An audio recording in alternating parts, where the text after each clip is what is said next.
స్థాయిలో 10,778 ఆర్బీకేల ఏర్పాటు, రైతుల గడప వద్దకే సాగు ఉత్పాదకాలు, విత్తు నుంచి విక్రయం వరకు రైతు సేవలో నిమగ్నం, జాతీయ అంతర్జాతీయ ప్రశంసలు అవార్డులు, 10,252 ఆర్బీకేల నూతన భవనాల నిర్మాణానికి చర్యలు, ఇప్పటికే వినియోగంలోకి 4,554 భవనాలు, మార్చిలోగా మిగిలినవి పూర్తి, ఇంటర్నెట్తో సహా సకల సదుపాయాలు, స్వేచ్ఛగా పనిచేసే వాతావరణం, అయినా అదే పనిగా విషం కక్కుతున్న ఈనాడు అన్నటువంటి వార్తను రాశారు. లేకపోతే మనబడికి అంతర్జాతీయ ఖ్యాతి అన్నటువంటి వార్తను రాశారు.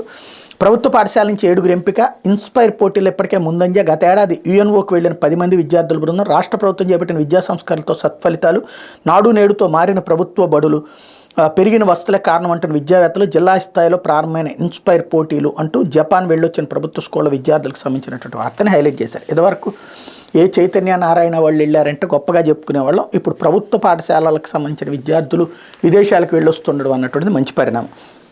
లేకపోతే వికసిత భారత్కి ప్రధాన ఆర్థిక దిక్సూచి విశాఖ, రాష్ట్రంలో ప్రముఖ నగరమైన విశాఖపట్నం దేశ ఆర్థిక వ్యవస్థను పరుగులు పెట్టించడంలో కూడా తన వంతు పాత్ర పోషించబోతోంది. విశాఖ ప్రాధాన్యాన్ని గుర్తించిన సీఎం జగన్ ఇప్పటికే పరిపాలనా రాజధానిగా ప్రకటించగా, తాజాగా నీతి ఆయోగ్ కూడా విశాఖ ప్రాముఖ్యతను గుర్తించింది.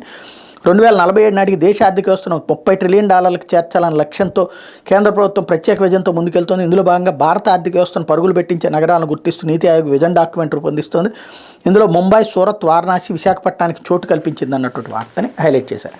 అయితే విత్తన పరిశోధన